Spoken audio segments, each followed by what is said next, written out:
Ramai yang tanya saya, betul ke 200 juta ringgit duit kuap lesap? Pertama sekali, angka 200 juta ringgit itu tidak betul. Dan berdasarkan penjelasan rasmi kuap, jumlah sebenar yang dilaburkan ialah 163 juta ringgit. Jadi apa cerita sebenarnya?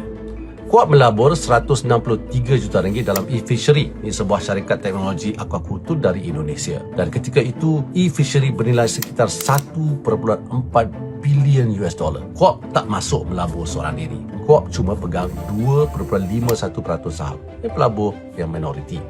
Majoriti dipegang oleh pelabur lain.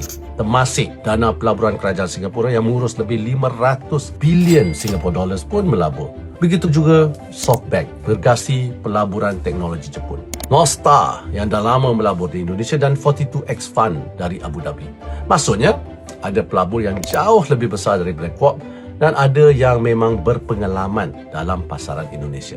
Tetapi hasil siasatan kemudiannya mendapati pengurusan e-Fishery telah memalsukan penyata kewangannya selama bertahun-tahun. Maksudnya, Kuap dan juga pelabur-pelabur lain membuat keputusan berdasarkan maklumat kewangan yang telah dimanipulasi. Pengasas e-Fishery kemudian didakwa dan dijatuhi hukuman penjara 9 tahun. Ini kerana pecah amanah dan juga pengubahan wang haram. Ada yang tanya, Kuap ni tak buat due diligence ke? Cadangan pelaburan ini dinilai oleh pasukan pelaburan Kuap sebelum diluluskan oleh panel pelaburannya. Jadi memang adalah due diligence. Tapi penipuan ni sangat terancang sehingga pelabur besar yang saya sebut tadi, Temasek, SoftBank dan sebagainya pun turut tertipu. Apa tindakan Kuap sekarang? Kuap dah jelaskan. Semakan dalaman menyeluruh sudah pun dibuat dan tindakan susulan sudah pun diambil. Kuap juga sedang menggunakan semua saluran yang ada untuk mendapatkan semula sebanyak mungkin wang tersebut. Dan Kuap juga dia dah umum langkah pengukuhan pelaburan pasaran swasta, kepelbagaian portfolio yang lebih luas dan pelaburan bersama pengurus dana berpengalaman dan juga pemantauan pasca pelaburan yang dipertingkatkan. Berapa banyak dana yang dapat dikembalikan masih belum diketahui. Jadi tak tepat kalau nak kata keseluruhan pelaburan itu sudah hangus.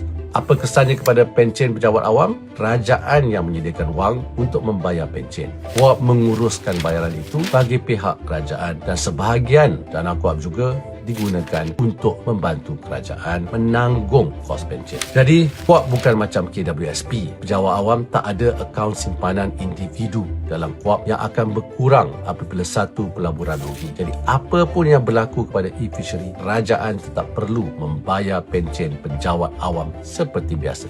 Soalan sebenarnya, adakah kes e-Fishery ini cukup besar untuk menjejaskan kewangan Kuap dan kemampuannya untuk membantu kerajaan menanggung kos pencen? Pada 2024, tahun terakhir yang diaudit, Kuap menjana sekitar 18 bilion ringgit pendapatan pelaburan. Keseluruhan pelaburan e-Fishery itu kurang 1% daripada pendapatan pelaburan Kuap pada tahun tersebut.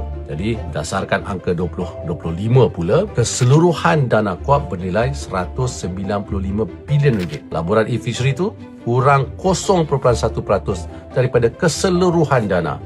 Maksudnya, kes e-Fishery ini tidak memberi kesan besar kepada kewangan Kuap atau kemampuannya untuk terus membantu kerajaan menanggung kos pencen. Dan tanggungjawab kerajaan untuk membayar pencen tetap tidak berubah. Tapi jangan salah faham, 163 juta ringgit tetap buang awam. Kecil berbanding keseluruhan dana bukan bermakna ia boleh dilupakan. Setiap sen yang boleh didapatkan semula mesti dikejar. Hasil semakan dah pun dibentang kepada lembaga Kuap dan tindakan susulan mesti diambil mengikut rangka accountability. Dan jika ada kecuaian, pihak yang bertanggungjawab mesti diambil tindakan. Kita tidak akan sembunyikan kegagalan, tetapi jangan cuba menipu rakyat. Kononnya, Kuap dah hampir bankrupt dan pencen pejabat awam tak dapat dibayar. Itu bukan fakta, itu auta.